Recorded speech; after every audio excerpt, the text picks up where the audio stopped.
गुंगी गुडियावरून सुरू झालेल्या आरोप प्रत्यारोपांची। महाराष्ट्र काँग्रेसने उपमुख्यमंत्री सुनेत्रा पवारांना गुंगी गुडिया म्हणत टीका केली। बीडमधील पत्रकार परिषदेतील व्हिडिओ पोस्ट करत काँग्रेसने धनंजय मुंडे बीडचे हुकुमशहा का असा सवाल उपस्थित करत सुनेत्रा पवार अजून किती दिवस गुंगी गुडिया बनून राहतील अशा शब्दांमध्ये टीका केली। या एक्स पोस्टवरून आता काँग्रेसवरती जोरदार टीका होऊ लागली आहे।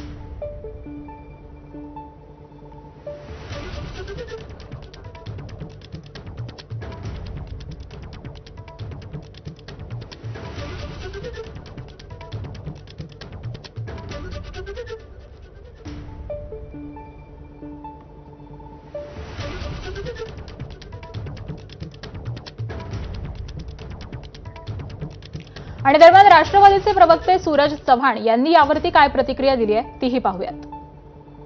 खरं तर मी काँग्रेसच्या नेत्यांना आणि काँग्रेस पक्षाला स्वर्गीय इंदिरा गांधीजींचा एक फोटो गिफ्ट करणार आहे। लोकांनी असंच इंदिरा गांधीजींना विरोधकांनी गुंगी गुडिया म्हणून हिनवलं होतं। त्याच गुंगी गुडियाने एक इतिहास रचलेला आहे। तीच गुंगी गुडिया या देशाची कणखर पंतप्रधान म्हणून ओळख निर्माण केलेली आहे। कदाचित महिला सन्मान गुंगी गुडियाचा विसर त्यांना पडला असेल, ही आठवण राहावी यासाठी मी काँग्रेसच्या प्रदेशाध्यक्षांना इंदिरा गांधीजींचा फोटो गिफ्ट पाठवणार आहे। त्यांना आठवण राहावी की गुंगी गुडिया काय करू शकते, यासाठी तो फोटो मी त्यांना गिफ्ट करणार आहे। आणि दरम्यान सुनेत्रा पवारांबद्दल बोलताना काँग्रेसला लाज वाटली पाहिजे अशी प्रतिक्रिया उपमुख्यमंत्री एकनाथ शिंदेंनी दिली आहे।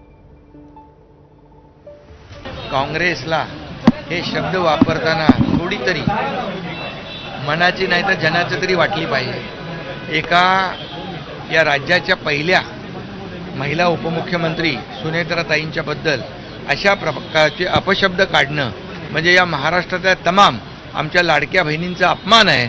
आणि लाडक्या बहिणी काय करू शकतात हे 2024ला दाखवून दिलेलं आहे। आणि गुंगी गुडियावरती बोलण्याआधी काँग्रेसने यूपीएचा इतिहास आठवावा अशी प्रतिक्रिया भाजपचे मुख्य प्रवक्ते नवनाथ बन यांनी दिली आहे। गुंगी गुडिया कोण होतं हे यूपीएचं सरकार असताना बघितलंय, त्यामुळे काँग्रेसने इतरांवर टीका करू नये। सुनेत्राताई पवार हे महाराष्ट्राचं नेतृत्व करण्यासाठी पक्ष चालवण्यासाठी सक्षम आहेत। गुंगी गुडिया म्हणून कुणाला हिनवत जात होतं याचं आत्मपरीक्षण काँग्रेसने करावं। काँग्रेसचं यूपीएचं सरकार असताना 10 वर्षाच्या काळात मौनी बाबा म्हणून कोण काम केलं, कोणी सोनिया गांधींच्या नेतृत्वामध्ये पंतप्रधानपद असताना देखील सोनिया गांधी सांगतील तेच, राहुल गांधींनी तर कायदा संसदेमध्ये फाडून टाकला होता, अशा पद्धतीची अवस्था त्यावेळेला यूपीएच्या काळामध्ये होती।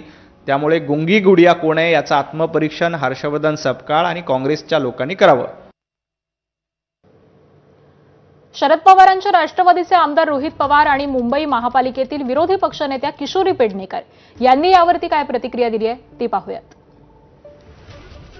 नेहरूजींबरोबर जेव्हा इंदिरा गांधीजी जायच्या तेव्हा त्या शांत असायच्या, त्या ऑब्झर्व करायच्या आणि लिहिणाऱ्या लोकांनी लिहिलं होतं की गुंगी गुडिया म्हणजे शांत, आणि काही लोकांनी भाषणाच्या माध्यमातून सुद्धा त्या गोष्टीचा उल्लेख केला होता। पण जेव्हा त्या पदाची जबाबदारी इंदिरा गांधीजींवर आली, या देशामध्ये आजपर्यंत जे कोणी प्रधानमंत्री झालेले आहेत सगळ्यात उत्कृष्ट काम जवाहरलाल नेहरू साहेबांनंतर जर कोणाचं असेल तर ते इंदिरा गांधींचं आहे।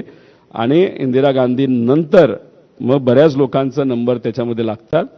त्यामुळे मला असं वाटतं एका बाजूला चांगलं पण आहे वाईट पण आहे, पण मुद्दा काय होता तिथल्या तिथं त्या नेत्याला हटकायला पाहिजे होतं, जे दुर्दैवाने त्या ठिकाणी हटकवलं गेलं नाही। अशा गुंड प्रवृत्तीच्या लोकांची पर्वा न करता स्वतःचं मत मांडलं पाहिजे। वहिनी, तुमच्या मीडियाच्या माध्यमातून मी एकच सांगेन, आमच्या घरात आम्हाला कोणाचाही पाठबळ नसताना आम्ही आज महापौर झाल्यानंतरही आम्ही चांगल्या पोस्टवर आहोत। पक्षाचं पाठबळ माझ्या पाठीशी आहे। स्वर्गीय अजित पवारांच्या पत्नी असल्यामुळे सगळ्यांनी त्यांचा मान सन्मान ठेवलाच पाहिजे, पण तो मान सन्मान ठेवण्यासाठी वहिनी तुमचा करारा बाणा असला पाहिजे। आणि यानंतर पुढची बातमी पाहूयात। बिहारच्या बांकीपूर मधल्या पराभवानंतर एनडीएमध्ये आरोप प्रत्यारोप सुरू झालेले आहेत। नितीश कुमार